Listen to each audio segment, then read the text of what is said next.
children. Welcome back to your chemistry class. In this chapter of alcohols, phenols and ethers, we had already begun with the ethers, and in the previous video we had also studied the preparation of ethers. Now today we are going to do the physical and the chemical properties of ethers. So beginning with the physical properties of ethers, the important physical properties of ethers are that the first one, dimethyl ether. Okay, dimethyl ether and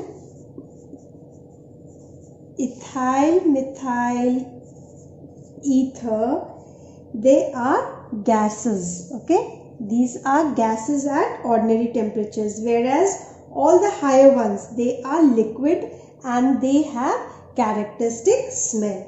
Okay, then second point, the carbon oxygen bonds in ethers, they are polar. Okay, and therefore these ethers, they have a net dipole moment. Then third point about them, what about their boiling points, right? The boiling point of ether is much lower than those of the isomeric alcohols. The large difference in boiling point of alcohols and ethers, it is only due to the presence of hydrogen bonding, right, in the alcohols. This is found where? More in the alcohols, and therefore alcohols, they have higher boiling point than the ethers. I hope this point is clear. So the boiling point of ethers, it is more closer to the alkanes of the comparable molecular masses due to their low polarity. Then coming to the fourth point about its solubility, right? So lower ethers, that is up to 3 carbon atoms, they are more soluble in water, and the miscibility with water also resembles with that of the alcohols of the same molecular mass. Why? Because of the presence of hydrogen bonds. So see over here in the ethers also, they show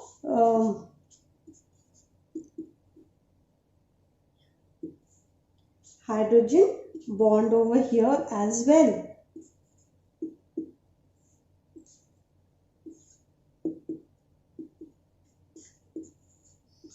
So these are the two ethers, and this is the hydrogen bond with which they are attached with the water. Therefore, what did I say? That the lower ethers, they are more soluble in water, and the miscibility is with water, it somewhat resembles the alcohols of the same molecular mass. Clear? Now we are going to talk about the chemical properties of ethers. Let's talk about the chemical properties of ethers. So the chemical properties, the reactions of ethers can be classified into 3 categories, and we are going to do all the 3 categories. Okay, the first one is reactions due to their alkyl group. Okay, we are going to see the reactions due to alkyl group. Then there will be reactions due to lone pair. Just now I had shown you that there is oxygen has a lone pair, right? So lone pair on oxygen atom. And thirdly, we are also going to study certain reactions which involve the cleavage of your carbon and oxygen bond. Okay, so reactions involving cleavage of carbon oxygen bond. So all your chemical properties, they are based on these 3 different types of reactions. So to begin with the first one, that is reactions due to alkyl group, right? So over here the first kind of reaction that we are going to study will be your halogenation reaction. In the halogenation reaction, understand the chlorination reaction. Okay, that is when ethers, they are treated with chlorine or ethers treated with bromine in dark, then what do they form? So let us take one example over here of an ether, say CH3, CH2O, CH2, CH3. Okay, this is treated with chlorine in dark. So when they are reacted with chlorine in dark, they form a mono or a dihalogenated ethers, right? Your product will be CH3, CHO, here one of your chlorine will come here, CH2, CH3. Further, when more of chlorine is passed through in the dark, then HCl will be removed and it is going to form CH3, CHO, CH3, and these are the places now where it is going to combine. Chlorine is going to combine with. So this is your monochlorodiethyl ether. This is your diethyl ether. Suppose over here, if I take this as alpha and this as alpha dash, so what should I name it then? It will be alpha alpha dash dichlorodiethyl ether. And what is the name of this? This is over here, it is attached to alpha, so it will be called as your alpha monochlorodiethyl ether. Is that clear? Now let's talk about halogenation reaction in ultraviolet rays. This was in dark. Now second one, this is the first reaction I should say. Let's take the second reaction of it, that is in ultraviolet rays. So over here, when ethers, they are halogenated in the presence of ultraviolet rays, all the hydrogen atoms, they are substituted and perchlorodiethyl ether is formed over here. What is formed? Perchlorodiethyl ether will be formed here. So let's check. Let me write down the ether over here. CH2, CH3. When it combines with say 10 molecules of chlorine, then what it is going to give us? I told you perchlorodiethyl ether. So Cl3C, Cl2CO, CCl, CCl2, CCl3. What is the name of this? This is perchlorodiethyl ether, right? Plus 10 molecules of HCl will be formed here. I hope this is clear. In dark, this alpha mono or alpha dash dichlorodiethyl ether is formed. In ultraviolet rays, your perchlorodiethyl ether will be formed. Now combustion takes place. Then now let's see the second part of this, where reactions due to alkyl group, where combustion takes place of the ether. So when ethers, they are ignited in excess of air, then carbon dioxide and water will be formed. Clear? So C2H5O, C2H5 when treated with 6 molecules of oxygen in the presence of air, what did I say? It will give carbon dioxide and water, and lot of heat is given out, and if you balance, this will going to give you 4 and this is 5H2O. Clear? So on combustion in excess of air or in the presence of oxygen, what it is going to form? Carbon dioxide and water will be obtained. So these were the reactions due to alkyl group. Now we come to the second part of it, that is reactions due to lone pair on oxygen atom. Okay. So over here, ethers, they are less reactive in nature. Why? Because of the functional group of O present in them, which is relatively actually inert. If we compare it with the alcohols, then this will be inert. Clear? Or even if you compare it with alcohols or phenols, this is more inert in nature. So under ordinary conditions, they do not react with any acid or alkalis or active metals or reducing agents or oxidizing agents, right? So this inertness of reactivity, it is due to the presence of the bulky alkyl groups which cause the steric hindrance. The bulky alkyl groups which cause the steric hindrance. However, to understand over here, also due to the presence of lone pair on oxygen, these ethers, they behave as Lewis bases. This is very important that you need to remember over here, that due to presence of lone pair on oxygen, ethers behave as Lewis bases. Clear? So over here we are going to first understand the formation of peroxide and then the formation of oxonium salt. So these are the two reactions under this category of the reaction due to lone pair on oxygen atom.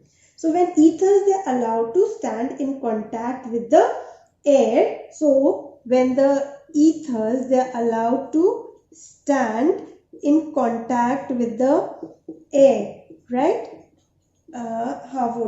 With the atmospheric oxygen, they always form what?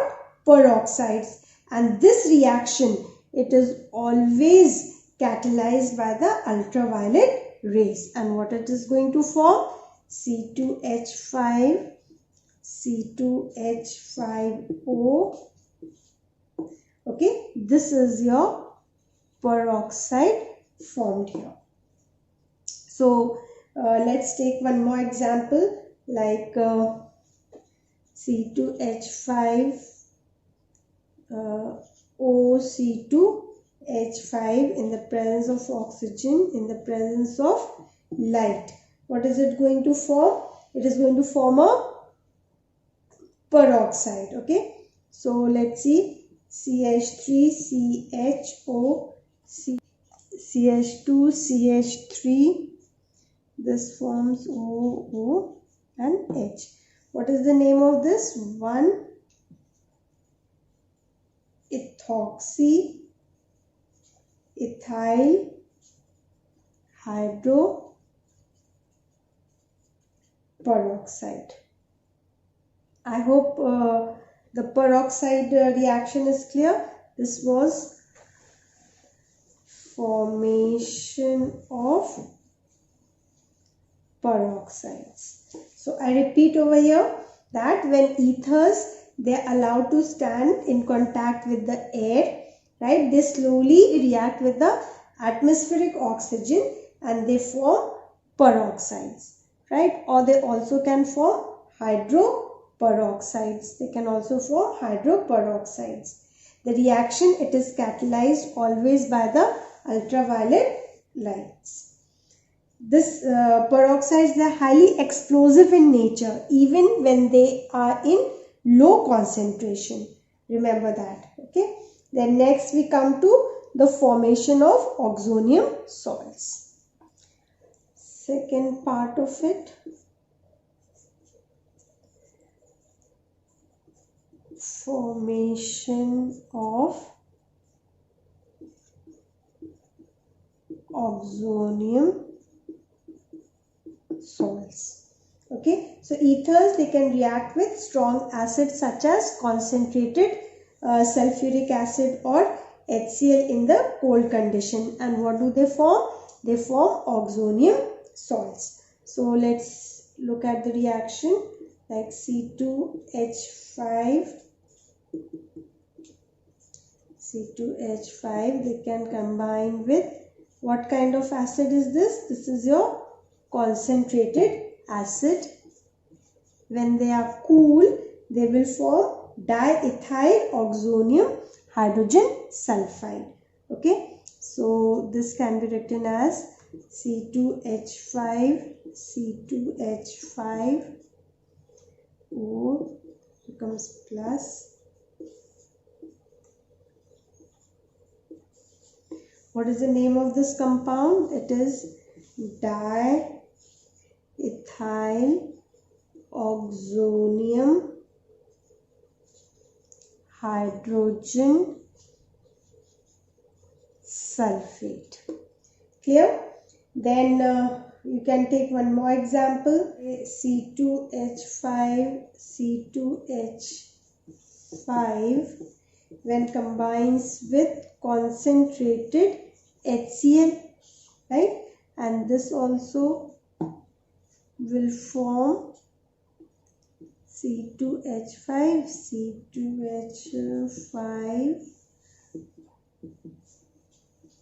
HCl minus. So what is the name of this? This is your diethyl oxonium chloride. Okay, so due to the presence of lone pair on oxygen atom, which two reactions did we study?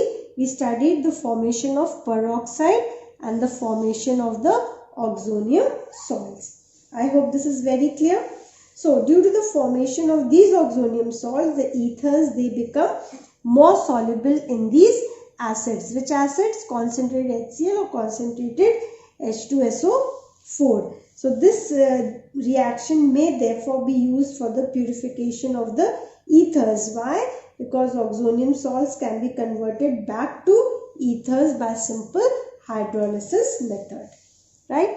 Now we come to the third kind, reactions involving cleavage of carbon-oxygen bond. Now let us understand the reactions involving cleavage of carbon-oxygen bonds, which is also termed as nucleophilic substitution reactions. Okay, so ethers, they undergo nucleophilic substitution reactions when in the presence of reagents. Which reagents? Like acids, they could be either HX acid or it could be H2SO4, or it also can be anhydrous zinc chloride. Right? So the reaction, they may be either SN1 or they may be SN2 reactions, which depends completely on the structure of the ether. Right? So let us begin with the first kind of reaction, where we will see the reaction involving cleavage of carbon-oxygen bonds. So over here, the first one is reaction with the halogen acids. Okay, with the halogen acids. So over here, only either HI or HBr, they are strong enough to break the carbon-oxygen bonds, right? The product formed will completely depend on the conditions of the reactions. So let us do the first one, like with HI. So ethers, they completely react, the ethers, they react with the halogen acids and they give alcohols and an alkyl halide with limited hydrogen iodide at what temperature? 373 Kelvin. So let us look at the general reaction first. When the simple ether I'm talking about, when treated with limited supply of your halogen iodide at what temperature? 373 Kelvin. They are going to give us the alkyl halide and an alcohol is formed. So let's take an example. C2H5O, C2H5 when treated with HI in the presence of 373 Kelvin will form C2H5I, right, plus C2H5OH. The ethyl alcohol and ethyl iodide will be formed over here. But if excess of HI is used, then the alkyl iodide will be formed over here. So ROR when treated with HI which is in excess, then what did I tell you? If 373 Kelvin is there, this is limited supply, okay? But when in excess, it is going to form the alkyl halide plus water will be formed over here. You can balance the reaction. This way you can balance the reaction. So let's take one example over here. I take ethoxyethane C2H5O C2H5 when treated with HI which is in excess, right? What temperature? 373 Kelvin. So it is going to give us ethyl iodide. 2 parts of ethyl iodide plus water will be formed. I hope this is clear. Now this was when I was talking about symmetrical ether.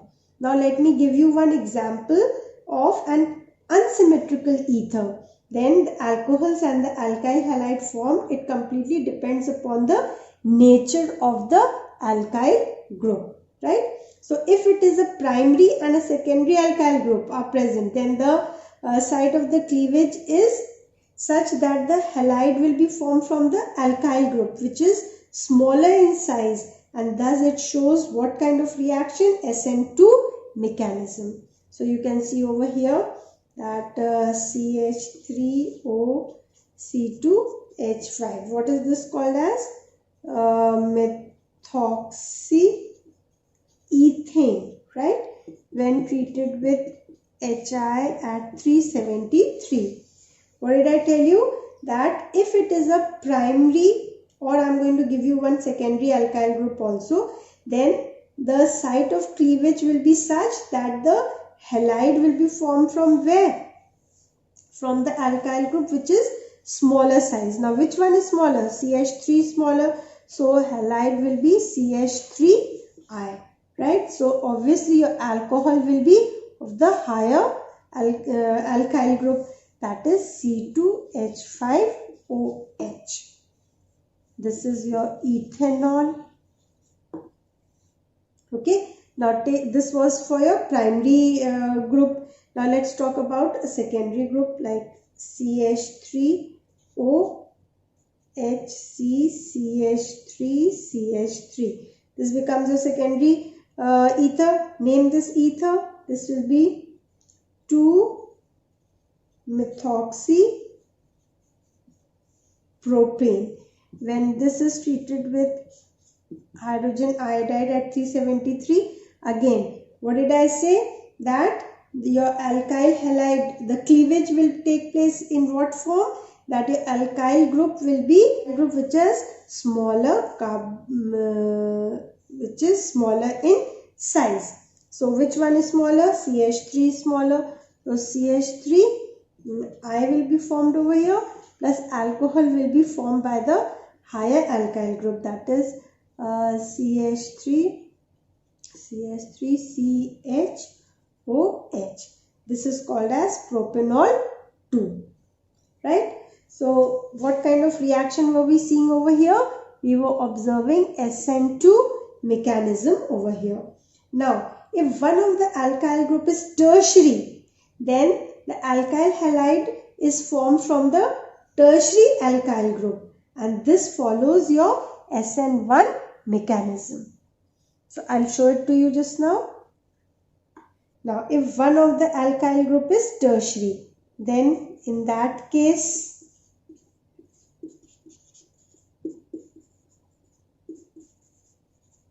in this case now at 373 Kelvin, the alkyl halide will be formed from the tertiary alkyl group. Now, where is the tertiary alkyl group? This is your tertiary alkyl group. So, your alkyl halide will be formed by this particular group. So, it will be CH3, C, CH3, CH3I.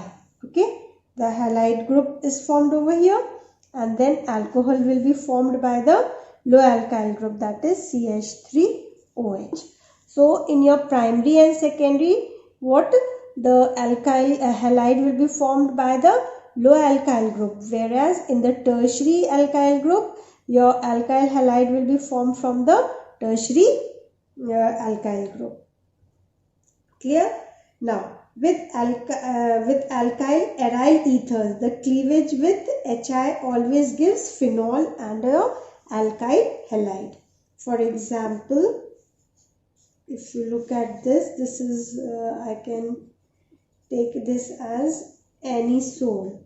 Okay, we have to study about this in this chapter also. So let's take this anisole.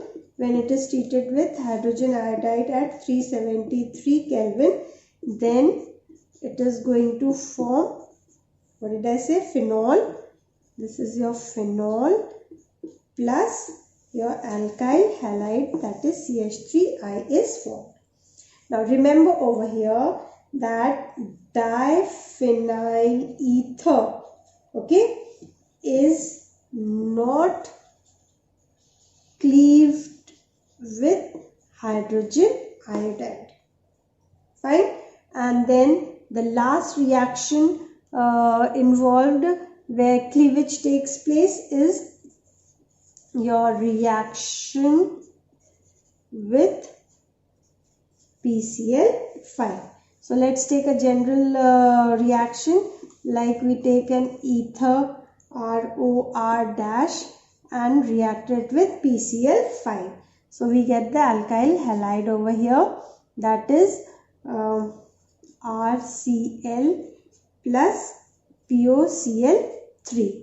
Okay, so let's take one example like C2H5O, C2H5. I am taking a simple ether.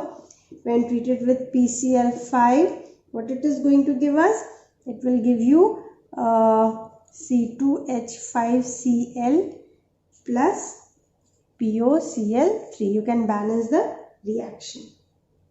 Hope this is clear. Now coming to the uses of ethers. They are used as a solvent in many organic reactions. They are also used for solvent extraction.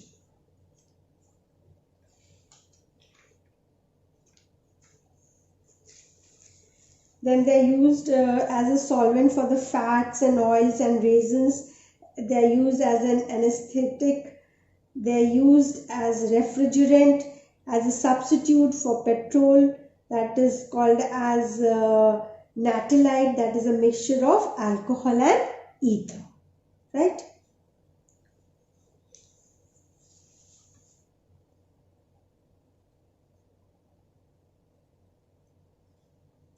So I stop over here today. Next time I am going to talk about one of the products, that is your anisole, the preparation and the chemical properties of anisole in the next video. Thank you.